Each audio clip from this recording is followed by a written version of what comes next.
한글 번역이 이런 어떤 그 부족한 점, 그 원어 성경의 원문에 있는 것을 아주 중요한 용어를 딱 빼놓는 이런 경향들이 있고, 어떤 것들은 너무 이제 의역을 해서 아까 내가 지적해 준 것처럼, 뭐, 오신다, 이런 식으로 표현을 해가지고, 그게 좀, 물론 이제 그 뜻을 살리느라고 그렇게 번역을 해준 거지만, 직역을 한 것이 아니단 말이에요. 직역은 이렇게 돼 있다는 것을 알고 있어야 그 다음에 이제 이 말씀을 강론을 해나갈 수가 있어서 그런 거예요. And he sent and signified it by his angel unto his servant John. 그랬어요. 이게 이제 말밑 부분이에요. 이것은 요한에게 그 종 요한에게 보내어 표징들로 알게 하신 것이다. 이렇단 말이에요. 자, 이제 더 나가는 말씀을 나누도록 하겠습니다. 계시록이라고 하는 표제를 요한계시록이라고 표제를 달았죠. 그래서 흔히들 이제 요한계시록 이렇게 하는데, 이것이 뭐 의미가 그냥 막 틀린 거는 아니지만 의미를 많이 이 표제도 사실은 훼손하는 내용으로 되어 있습니다. 왜냐하면 요한계시록이라고 표제를 해놓고 실제 시작에는 예수 그리스도의 계시라 이렇게 되어 있기 때문에 이게 정확한 의미를 전달하는 것은 아닙니다. 이제 요한계시록이라는 이런 표제는 예수 그리스도의 계시라는 첫 구절과 함께 계시록의 성격을 암시해 주는데, 정확하게 표현하자면 예수 그리스도께서 그 제자 요한에게 계시해 주신 내용을 기록한 문서라는 뜻이므로 요한이 보고 들은 계시, 요한계시록이 아니라 요한이 보고 들은 계시록이다, 이렇게 해야만 정확한 말인 거예요. 실제로 이 계시를 주신 분은 예수 그리스도죠. 의미를 이런 어떤 개역성경만 읽어가지고는 의미를 훼손하는 경우가 상당히 많기 때문에 이걸 지적해 주는 거예요. 정확한 의미를 알고서 들어가야 되기 때문에. 예수 그리스도의 계시로 시작되는 이 계시록의 말씀은 요한에게서 나온 것이 아니고 그 언자는 하나님께로부터 나온 겁니다. 예수 그리스도의 계시지만 이는 예수 그리스도의 계시라 해놓고 이는 예수 그리스도의 계시는 하나님이 예수 그리스도께 주사, 이 말이단 말이에요. 그러니까 근원자는 하나님이죠. 이 배경을 잘 이해를 하셔야 되겠어요. 그 다음에 반드시 속히 일어날 일들이라 이것도 의역을 했는데, 되어질 일들, 뭐 일어날 일들도 무방한 번역입니다만은 속히 되어질 일들을 그 종들에게라는 것은 예수 그리스도의 종들에게예요. 보이시려고 그 천사를, 예수 그리스도의 천사를 그 종, 예수 그리스도의 종인 요한에게 보내요. 표징들로 알게 하신 것이다. 표적들로 알게 하신 것이다. 자, 그 다음에 요한은 하나님의 말씀과 예수 그리스도의 증거, 이 하나님의 말씀과 예수 그리스도의 증거라는 용어는 앞으로도 여러 번 반복해서 나옵니다. 자, 6장 9절에 나오죠. 찾아 읽겠습니다. 다섯째 인을 떼실 때 내가 보니 하나님의 말씀과 그들이 가진 증거로 말미암아 죽임을 당한 영혼들이, 이렇게 됐어요. 자, 하나님의 말씀과 여기서는 그들이 가진 증거라는 것은 제단 아래에 있는 영혼들이 가진 증거예요. 그것이 예수 그리스도의 증거였습니다. 그 다음에는 12장 17절에도 또 나옵니다. 문맥의 인용을 보는 거예요. 우선 용이 여자에게 분노하여 돌아가서 그 여자의 남은 자손 곧 줄쳐놓습니다. 하나님의 계명을 지키며 예수의 증거를 가진 자들로 더불어 싸우려고 바다 모래 위에 있더라. 모두 하나님의 말씀과 예수의 증거. 여기서는 하나님의 말씀을 계명이라고 번역을 했죠. 같은 문맥을 지금 번역을 달리한 거예요. 자, 이제 최후 전쟁에 승리를 할 때 무엇으로 승리하는가? 19장에 나옵니다. 19장 10절. 19장 10절 읽습니다. 내가 그 발 앞에 엎드려 경배하려 하니 그가 나에게 말하기를 나는 너와 및 예수의 증언을 받은 네 형제들과 같이 된 종이니 삼가 그리하지 말고 오직 하나님께 경배하라. 예수의 증언은 예언의 영이라 하더라. 여기서는 예수의 증거가 예언의 영이다. 지난 번역에서는 대언의 영이다 이렇게 되어 있었죠. 자, 하나님의 말씀과 예수 그리스도의 증거 때문에 사실은 요한 사도가 마지막 제자였던 요한 사도가 반모섬에 유배를 당했습니다. 다시 말씀드립니다. 왜 마지막 남은 사도가 박해를 당하게 됐다고요? 하나님의 말씀과 예수 그리스도의 증거 때문에 그런 거예요. 그 다음에 증거는 곧 자기가 본 것을 증언하였느니라. 하나님의 말씀과 예수 그리스도의 증거는 사실은 요한에게 하나님이 계시해 주신 것이고 요한은 보았죠. 계시해 준 분은 예수님이고 예수님께서 그 천사를 보내서 그 종 요한에게 표징들로 알게 해준 것인데 본 거단 말이에요. 요한은 본 입장이죠. 주님 편에서는 그 천사를 종 요한에게 보내서 표징들을 통해서 알게 해주셨다. 알게 해주셨다라는 번역은 지난번 번역에서는 지시하신 것이다 이렇게 됐는데 지시하신 것이다라는 번역도 그 원어에 있는 아주 좋은 번역입니다. 그냥 너만 알아라 그런 뜻이 아니라 어떤 지시가 들어있는 내용이에요. 이거는 우리가 지금 오늘 이런 말씀을 듣고 깨달았으면은 지시받는 거예요. 무슨 지시를 받는 거예요? 나도 또 나가서 예수 그리스도의 증거를 인하여 목배임을 받고 박해를 받을 각오가 다 돼 있어야 되고 그렇게 해야 된단 말이야. 그래서 지시라는 이 단어가 지난번 단어가 사실은 더 좋은 번역입니다. 알게 해준다라는 의미도 물론 그 원어에는 있습니다만은 그러니까 요한 사도는 예수 그리스도께서 보여주신 것이 뭐냐면 하나님의 말씀과 예수 그리스도의 증거인데 그것을 요한 사도는 본 입장했고 그것을 다 증언한 내용이 계시록의 전체의 내용이다 이 말이에요. 계시록이라는 것은 하나님께서 예수 그리스도께 주셔가지고 예수 그리스도께서 천사를 통해서 그 종 요한에게 표징들로 보여주신 것을 증언한 내용입니다. 이게 계시록의 해석이에요. 말하자면 전체적인 해석입니다. 자, 이 예언의 말씀을 그러니까 주님께서 천사를 보내서 표징들로 요한에게 보여준 것들의 예언의 말씀인데 이것을 읽는 자와 듣는 자와 그 가운데 기록한 것을 지키는 자는 복이 있나니 때가 가까움이라. 지난 2주 동안에 걸쳐서 때가 가까운 얘기에 대해서는 큰 윤곽을 잡는 말씀을 상고를 했지만 이제 좀 더 세밀한 이야기는 더 나눌 겁니다. 앞으로. 자, 그 다음에 이 모든 2절 하반부에서는 자기가 본 것이라고 해서 이게 단순하게 그냥 본 것만을 말하고 있지만 저 아래에 내려가면은 음성을 들려주신 것도 나오죠. 보았을 뿐 아니라 들었습니다.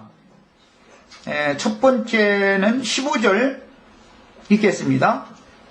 그의 발은 풀무불에 단련한 빛난 주석 같고 그의 음성은 많은 물소리와도 같으며 예수님이 요한 사도에게 예수 그리스도께서 하나님께 받은 계시를 표징들로 보여주실 뿐 아니라 음성 말씀도 해주셨는데 그 들려준 말씀을 첫 번째 들리기에는 많은 물소리처럼 들었습니다. 요한 사도는 지금 섬에 유배 중이니까 당연히 사방에서 이게 많은 이제 그 섬에 있으니까 이제 그 바다와 그 파도의 치는 그런 성난 파도 소리, 바람 소리 이런 것을 이제 겸해서 들은 거죠. 그러니까 좀 쉽게 표현하자면 어지러운 상태로 들었다 이 말이에요. 이것은 누가복음에서 인용하는 말로서 많은 물소리라고 하는 것은 바람과 파도의 우는 소리로 인하여 모든 사람들이 곤고하리라 이렇게 표현이 됐어요. 거기서 인용하는 말입니다. 그 다음에 또 이제 말씀을 또 들려주는 말씀에 관한 이야기가 또 나오는데, 그것은 나팔 소리와도 같은 소리로 들었다 이렇게 돼 있죠. 나팔 소리와도 같이 들었어요.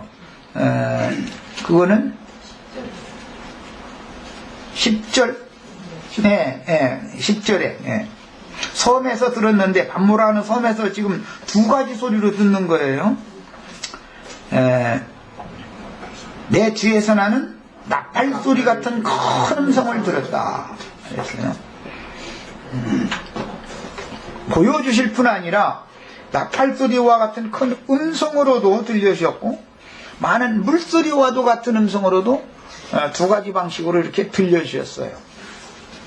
이것은 이제 계시록의 배경에 대해서 이해를 돕느라고 일부러 내가 이걸 지적을 한 거예요. 요한에게서 이 계시록 내용이 나온 게 아니고 예수 그리스도께서 요한에게 보여주시고 들려주신 계시를 기록하여 후세에 남긴 계시의 기록이라는 의미입니다. 요한계시록이라고 하는 것은, 그러니까 요한계시록이라고 한 표제는 정확한 의미를 전달해 주는 것은 좀 미흡하다, 이걸 지적한 거예요.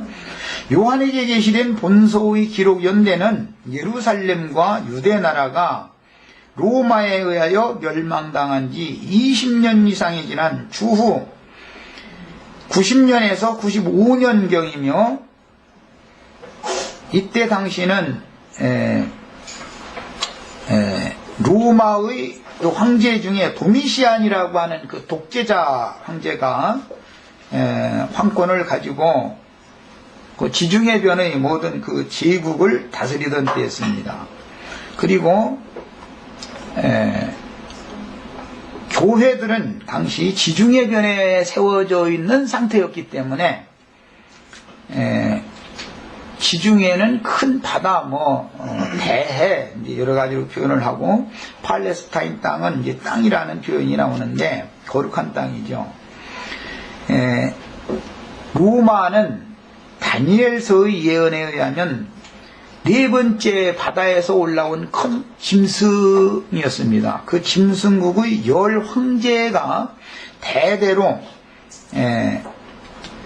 예수님과 사도들을 이제 박해를 하게 됩니다. 그것은 예언을 역사상에 응하게 하는 이제 역사였습니다. 그런데 요한 사도가 지금 반모섬에서 유배를 당한 원인은 하나님께서 아들에게 주셔가지고 예수 그리스도께서 그 천사를 보내서 그 종 요한에게 보여주시고 들려준 그 증거 때문에, 그 증거를 사실은 그러니까 요한 사도가 박해를 당해서 반모섬에 유배되기 전에도 동일한 증거를 했었다라는 뜻이 되겠죠. 증거 때문에 반모섬의 유배 중에서 계시록에 기록되어져 있는 이 모든 계시의 말씀들을 이상으로 받고 들었습니다. 이것은 목적이 요한에게만 주는 것이 목적이 아니고, 그 천사를 그 종 요한에게 보내어 알게 하신 것인데, 그 윗절에 보면 반드시 속히 일어날 일들을 그 종들에게 보이시려고 요한에게 보여주신 거예요. 요한은 앞에도 이미 요한복음이나 요한 1, 2, 3서를 쓴 사람이죠. 그러니까 어차피 전도의 일로 박해를 당하고 있었는데, 요한이 전도자로서 박해를 마지막 당하는 것이 아니라 요한의 후대 사람들도, 많은 종들도 동일하게 박해를 받지만 그 박해를 다 이겨내야 된다. 결국은 예수 그리스도께서 이 땅에 오셔서 맨 먼저 세상을 이김이 있었는데, 그 이긴 능력과 권위를 제자들에게 주셨고, 마지막 남은 제자에게 또 이기는 생명을 부어주셨고, 오늘 우리들에게까지 자꾸 이 이기는 생명을 부여받아서 소위 말하는 적그리스도들이라 하는 정치적인 세상 권력이나 그 다음에 세속화되어진 종교 권력, 즉 흔히 요즘으로 말하면 교권이라고 하는 이 세상 권력, 즉 용의 권세를 예수 그리스도의 생명의 권세로 이기는 거예요.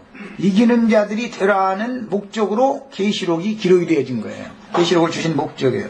결국은 계시록은 요한에게 주는 것이 목적이 아니고 우리들에게 주는 것이 목적이었던 거예요. 자, 그 다음에 요한에게 계시된 본서의 기록연대는 주 90년에서 95년경이며 당시의 요한은 로마의 독재자인 황제 도미시안에게 예수 그리스도의 복음 때문에 박해를 당하여 반모라는 섬에 유배되었을 때 교회가 세상의 정치 권력과 세속 종교 권력에게 강하게 맞서서 죽기까지 싸워야 한다는 계시를 보고 들은 것을 기록한 내용입니다. 예수님이 세상에 보냄받아가지고 적그리스도들과 죽기까지 싸워서 이긴 것처럼 교회도 마찬가지로 세상 정치 권력이나 소위 말하는 종교의 교권을 가진 자들의 적그리스도라는 건 두 체제로 되어 있으니까 이 적그리스도들과 강하게 맞서서 싸워서 죽기까지, 피 흘리기까지 싸워서 이겨야 된다라는 것을 강조하고자 하는 것이 요한계시록을 후대에 남겨준 목적입니다. 오늘날 기독교계에서는 지금 내가 하는 이런 말은 전혀 누구도 이런 얘기나 해준 사람 들어본 적이 없어요. 무슨 가짜게 큰 재난이 일어나면은 저희는 보호를 받고 뿅 하고 휴거돼가지고 만약에 비행기 조종사가 휴거돼 버리면 비행기가 기름 떨어질 때까지 계속 날아가다가 다 비행기에 떨어져서 죽고 뭐 이런 그런 이상한 소리나 하고 앉았는데 성경에는 계시록에는 그런 말이 한마디도 없습니다. 그거 다 인간들이 꾸며낸 소리죠. 성경에는 그런 말이 없어요. 이것은 그리스도의 능력, 생명의 능력으로 어둠과 사망의 권세인 적그리스도들을 대항해서 싸워서 이겨야 된다. 그런데 싸워서 이긴다라는 말은 박해를 당하다가 순교당해야 된다라는 걸 말하는, 그것이 이기는 거예요. 이 얘기를 하는 것이 계시록의 목적이에요. 그러므로 세상 나라가 주와 그 그리스도의 나라가 되는 것이 중심 주제이며, 세상 나라는 정치적인 권세와 종교적인 권세 두 적그리스도의 체제로 이루어져 있죠. 이 적그리스도들을 대적해서 이기는 자들만 빛과 생명의 처소인 거룩한 성 예루살렘에 주님께서 데려가실 수가 있다. 그 얘기를 하는 것이 목적인 것이지, 무슨 3차 대전이 일어나고 했는데 자기네들은 안전하게 보호를 받고 있다가 저 구름 속으로 뿅 하고 휴거돼서 올라가고 그런 얘기가 되어 있는 게 아니다. 전혀 그런 얘기가 아닙니다. 그건 완전히 타락한 기독교인들이 육신의 생명의 죽음이 두렵기 때문에 죽기를 무서워하는 자들이 지어낸 말이에요. 그런 것은 성경에 없는 말들이에요. 그런 거짓말이 절대 쏘시면 안 됩니다. 성경이 말하는 건 처음부터 끝까지 육신이 죽어야 영혼이 구원을 받는다라는 것은 일관된 얘기를 하는 거예요. 일관된 얘기예요. 그 다음에 사복음서와 사도행전은 사람들의 마음에 천국의 씨, 즉 복음의 씨를 심고 번식시키는 내용이라면, 로마서에서부터 유다서까지는 물을 주어서 구속받고 거듭난 영혼들을 기르는 내용이며, 계시록은 영혼들을 거두어 천국 국간인 거룩한 성 새 예루살렘에, 즉 복음서에서는 하늘아버지의 혼인집이에요. 아들을 장가드리려면 그 하늘아버지 집으로 다 혼인집에 다 불러드리는 얘기예요. 천국 국간인 거룩한 성 새 예루살렘에 거두어드리는 내용이므로, 계시록에서는 적그리스도들과 싸워서 이기는 자가 되려면 당연히 육신에 붙은 혼생명이 끝나야 되며, 부활 생명으로나 아들의 나라를 상속받을 수 있으므로 성도들의 죽음, 대해서 강조하는 것이 계시록의 중심입니다. 계시록 말씀하면 뭐 내 입에서 신비한 번 얘기, 뭐 3차 대전이 몇 년도 며칠 날 일어날까 이런 얘기나 나올 줄 알고 기대하셨던 분들은 기대 접으셔야 돼요. 그런 얘기는 이 계시록에는 없으니까. 없어요. 그러고 뭐 자동차 버스 운전수가 운전하고 가다가 그 사람 예수 믿는 사람이라 이제 그 휴거 사상 믿는 사람이면 버스 운전 기사가 뿅 하고 휴거돼 버리면 버스 탄 사람들 그냥 다 부딪혀서 다 사고 나서 다 죽고, 그런 얘기가 있냐면 그런 얘기는 한 구절도 없어요. 그거 다 거짓 증인들이 다 지어낸 얘기들이에요. 그런 것을 꿈꾸고 있다는 건 믿는 사람들이 아닙니다. 성경이라는 것은 참 빛과 생명이신 그리스도가 사람 속에 들어와서 사람을 생명의 빛과 생명의 능력으로 옷 입혀서 영원한 영생, 죽음이 없는 생명의 나라로 그 영혼을 취하여 가는 것이 성경의 목적인 것이지, 무슨 휴거가 돼서 뿅 하고 어디 올라가지고 뭐 비행기 조종사가 없어가지고 비행기가 뭐 그냥 날아가다가 떨어지고 뭐 버스 기사가 뭐 버스 기사 얘기만 들었지 저 기관차는 더 많은 손님 태우는데 왜 기관차 기사 얘기는 안 했나 모르겠어. 기사가 그냥 뿅 하고 휴거돼가지고 그냥 막 지멋대로 그냥 가다가 다 죽고 그런 일을 벌어지는다라는 걸 말하는 게 절대 아닙니다. 그건 전부 그게 귀신들이 하는 소리죠. 거짓말하는 영을 받은 개구리 영을 받은 귀신들이 하는 소리들이에요. 그런 말에 절대 기울이면 큰일입니다. 하나님의 말씀과 저에게 맡기신 예수 그리스도의 증거를 인하여 목배임을 받은 이기는 자들과 짐승의 이름과 그 이름의 표시나 숫자를 이마에나 오른손에 받지 아니하므로 예언된 환란의 때인 짐승의 때에는 그 수가 몇이든지 다 죽이더라 라는 최종적인 결론을 내리면서, 그러므로 마지막 한 이래의 후반부인 짐승의 때에는 자금 이래로 주 안에서 죽는 자들이 복이 있다 라고 하셨으며, 흰 구름 위에 이 한 낫을 가지고 앉아 계신 분께서 땅에 낫을 휘둘러 곡식들을 추수하는 내용과 사악한 짐승 종교 체제인 큰 음료를 하늘의 불로 심판하시고 세상 나라인 바다에 불대접을 쏟아붓는 내용이 성경의 중심 내용입니다. 계시록의 중심 내용이에요. 계시록은 흔히 세대주의라 칭하는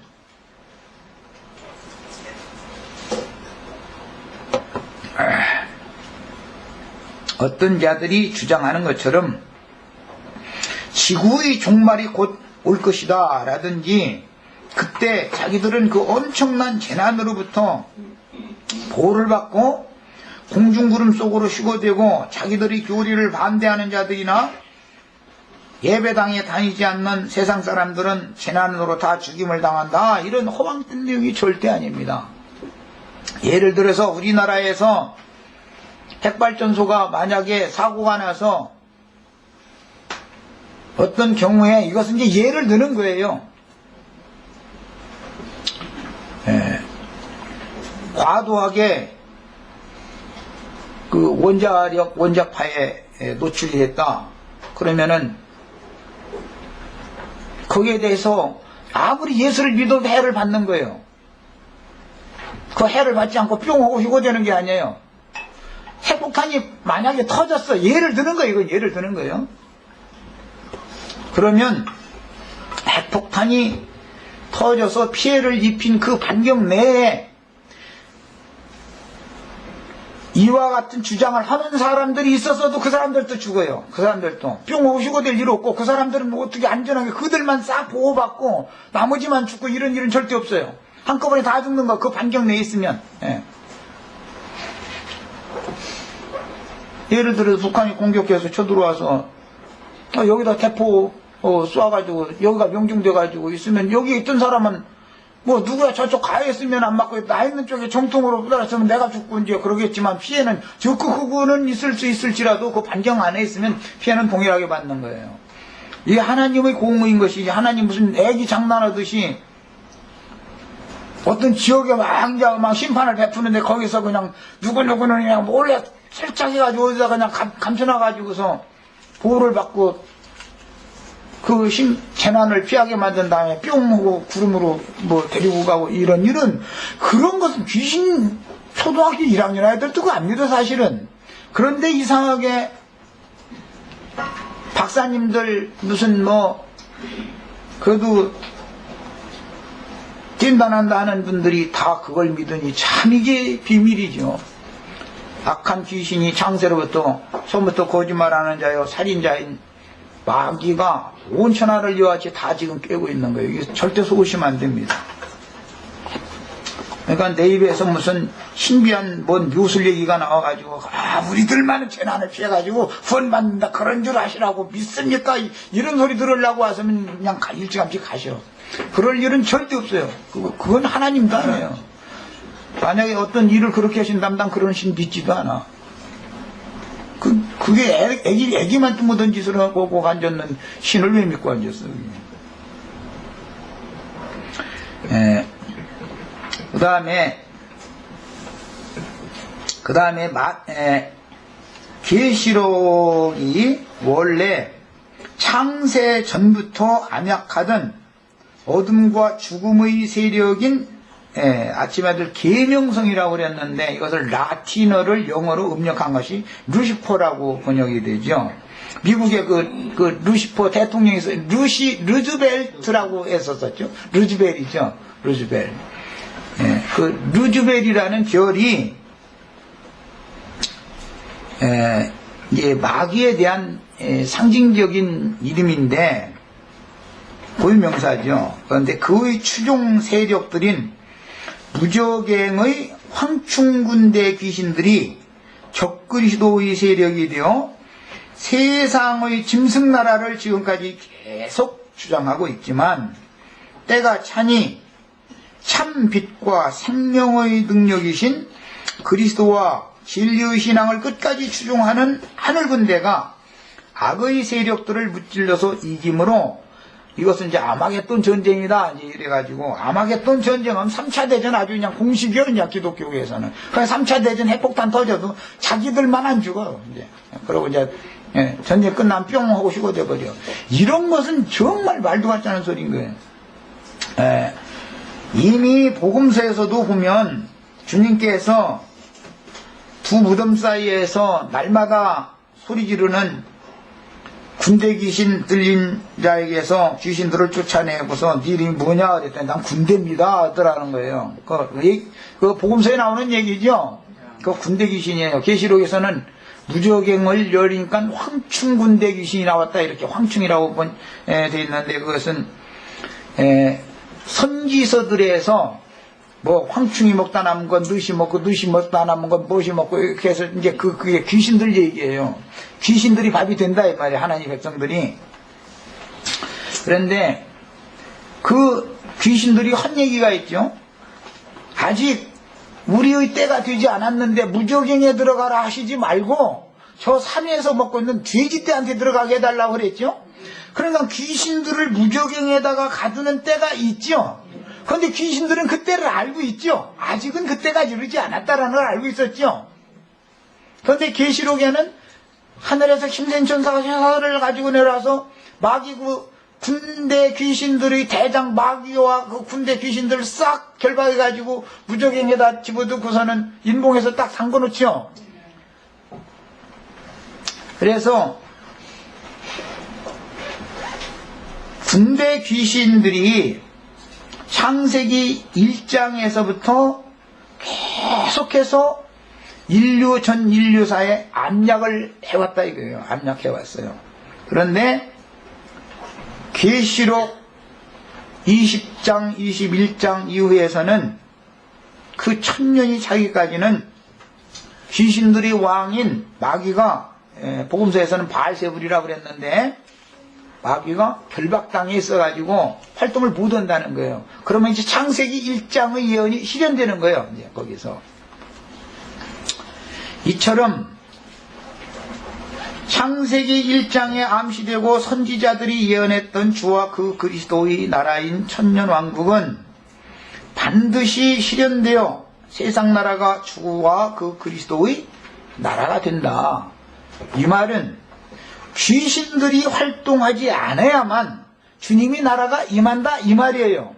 그래서 예수님이 딱 오셨을 때도 내가 하나님의 성령을 힘입어 너희 속에 있는 귀신을 쫓아내면 하나님의 나라가 이미 너희에게 임하였느니라 이랬죠. 세상 나라는 귀신들이 나라지요. 지금 적그리스도의 나라라는 건 사실은 귀신들이 나라인 거예요. 귀신들의 나라가 더 이상 귀신들이 활동하지 못하도록 결박당해서 무조갱에 다 던져지고 갇힌다. 그 나라가 하나님께서 아들에게 그 나라를 주시기를 기뻐하셨던 그 나라의 실현이다 이 말이에요. 지금 우리들이 지금은 무저갱이 열려가지고 황충 귀신떼들이 지금 난데없는 귀신떼들이 다 나타나가지고 15살 먹은 애기들도 이상한 짓 하고 다니고 그러죠.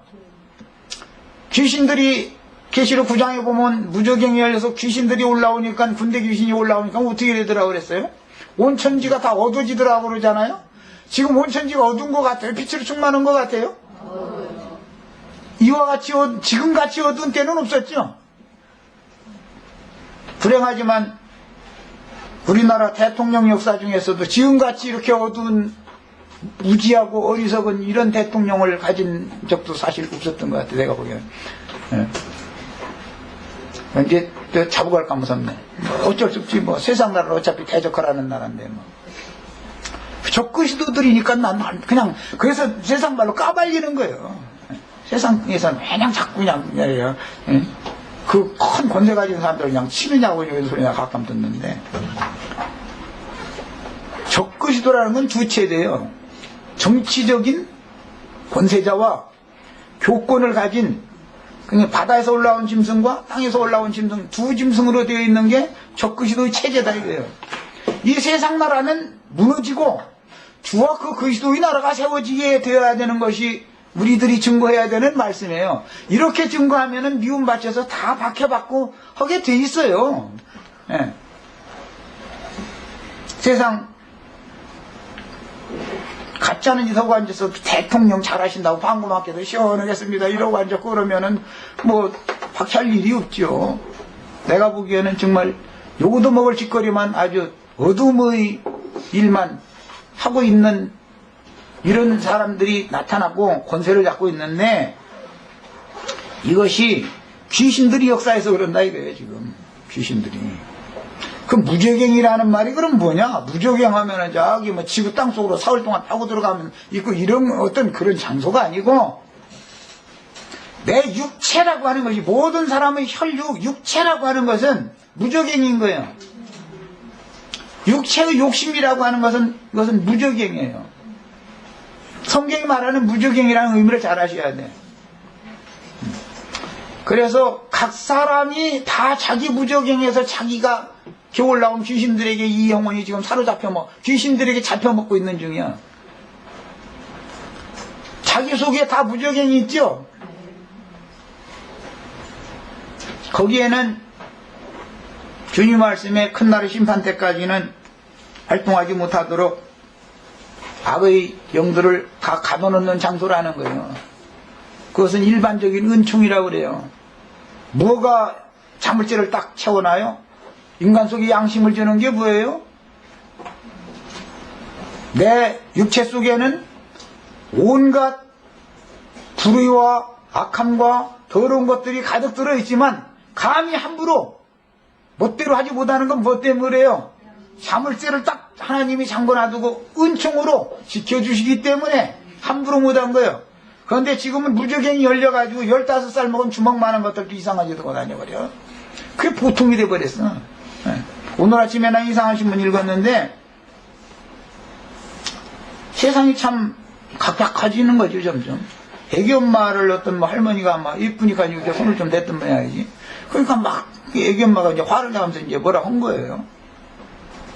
그런데 옛날에는 그냥 할머니 할아버지가 지나가는 애기 있으면 아이고 참 이쁘다, 이쁘게 생겼다, 뭐 건강하게 생겼다, 뭐 저 뭐 장군감이다 해가면 이렇게 쓰다듬어 주고 그건 보통이었습니다. 그런데 지금은 할머니들이 왜 그 여자가 그렇게 화를 냈냐면, 젊은 여자가 할머니 할아버지들이 뭐 그러다 애기한테 뭐 약을 묻힌대나 뭐 어떻게 해가지고서 애기를 자꾸 울게 만들면, 애기한테 신경 쓰게 만들면 그 애기 엄마 이거 어깨다 뭐 자꾸 미잖아. 애기 엄마는 당연히 뭐 우유통이니 기저귀통이니 뭐 이거 미야 되잖아. 그거 백 속에 들어있는 그거 뭐 지갑을 노린대네. 애기가 자꾸 보채게 만들어가지고. 세상이 이것이 어둠의 일이에요, 빛의 일이에요? 이 정도로 어둠이 충만해졌어요, 지금은. 이 정도로.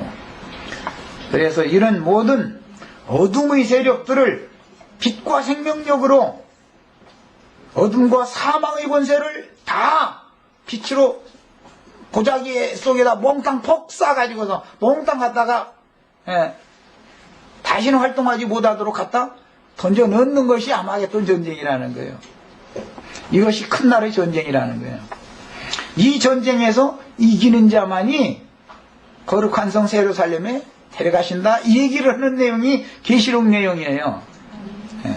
그러니까 무슨 신비에 속한 뭔 얘기를 내 입에서 들으려고 오셨으면 잘못 오신 거예요. 그런 일은 성경에 절대 없어요.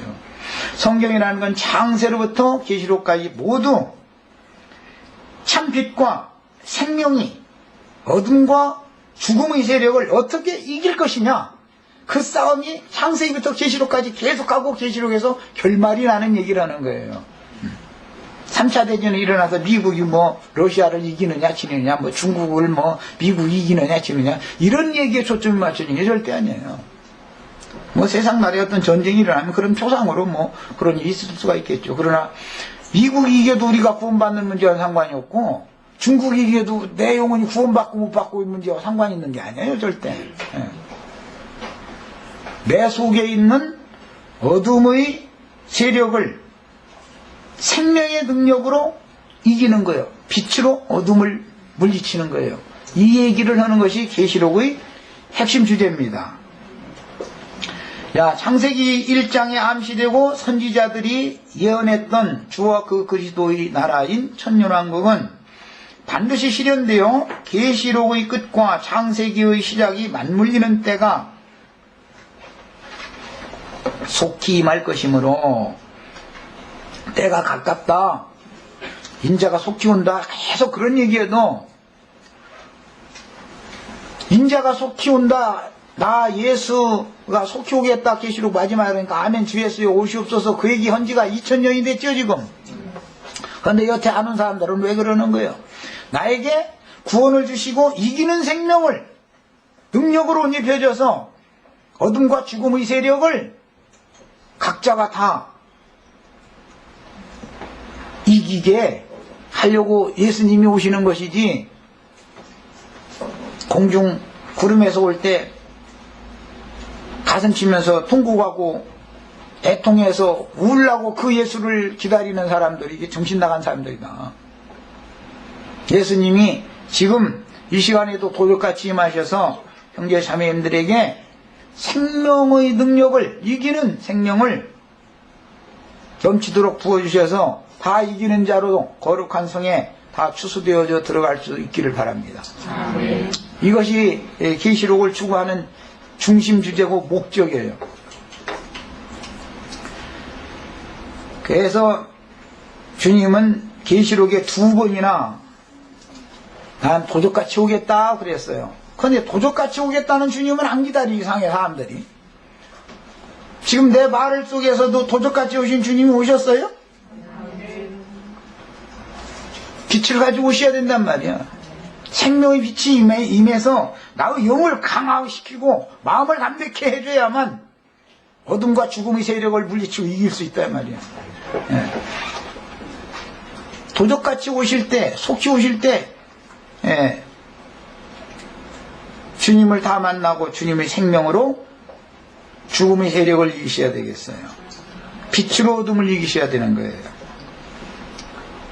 그래서 창세기 시작이 이처럼 계시로 끝과 맞물리는 때가 속히 임할 것이므로 진리의 말씀으로 생명의 양육을 받아 자기가 사는 세대 중에서 구원을 어디서 받으라겠어요?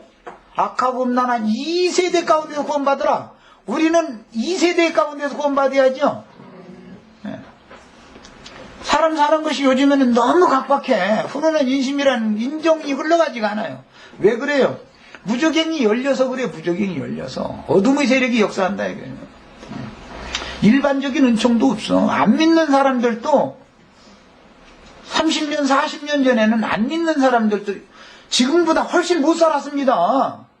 나 같은 경우는 굶기를 밥 먹는 때보다 굶는 때가 더 많아서 그래도 지금같이 각박하게는 안 살았어요. 왜 그러는 거예요? 하늘 문은 닫히고 무적행의 문은 반대로 점점점 열리기 때문에 그러는 것이다 이 말이에요. 그 빛은 점점점 갇히고 어둠이 자꾸 역사된다 이거예요. 이런 거예요. 그래서 우리는 우리가 사는 이 세대 가운데에서 구원을 이루어 올익은 곡식으로 추수되라는 격려의 말씀으로 계시록의 말씀을 다 받으셔야 되겠습니다. 계시록은 세상 나라와 주님의 나라인 교회에 대하여, 세상 나라와 주님의 나라는 반대편에 서는 나라죠. 주님의 나라는 세상 나라가 아니잖아요. 그러니까 계시록의 최후로 결정적인 말하는 게 뭐예요? 세상 나라가 주와 그 그리스도의 나라가 되었다 이거예요. 그러려면 어떻게 해야 돼요? 세상 정치적인 권세자들이나 세상 정치와 야합하여서 세상 정치에 흡수되어져 가지고 타락해버린 세상 교계의 권력자들이 하나님 앞에 심판받아야죠. 뭐든지 하나님의 행정의 원칙은 뭔 세상 나라에서도 그렇지만 머리를 치면 그 몸이 함께 심판받는 거예요. 세상 나라의 권세자들이 심판받으면 세상 백성들은 다 함께 심판받는 거예요. 바로와 육백성의 병거가 심판받으면 애국 백성들이 다 심판받는 거예요. 그것이 이렇게 하는 거예요. 인도자라는 것, 지도자라는 위치에 올라가는 사람이 책임이 얼마나 중요한지를 알아야 돼요. 아무나 그래서 세우면 안 되는 거예요. 세상 나라의 대통령도 함부로 막 세우면 안 된단 말이에요. 그 나라 물 말아 먹어버리잖아요. 조계에서 그럴싸한 사람들 자기네들끼리 안수하고 뭐하고 해가지고 지도자로 세워놨더니 교회가 완전히 세속화되어 버리잖아요. 지금 세상인지 교회인지 알 수가 없어. 뭐 흔히 말하는 적그리스도라는 것은 반드시 믿는 사람이면서 정치적인 권세를 가진 사람이 적그리스도가 되는 겁니다. 그래서 나는 특히 그런 사람만 더 쳐서 얘기해요. 아예 물론 불신자들이 약간 있는 뭐가 부어. 모르는 사람들이니까, 그건 이제, 영의 세계와는 상관이 없는 사람들이니까, 그렇지만, 입으로는, 겉으로 볼 때는 믿는 자인 것처럼 하지만, 사실은 믿지 않는 그런 사람들이 권력을 잡으면 무서운 거예요.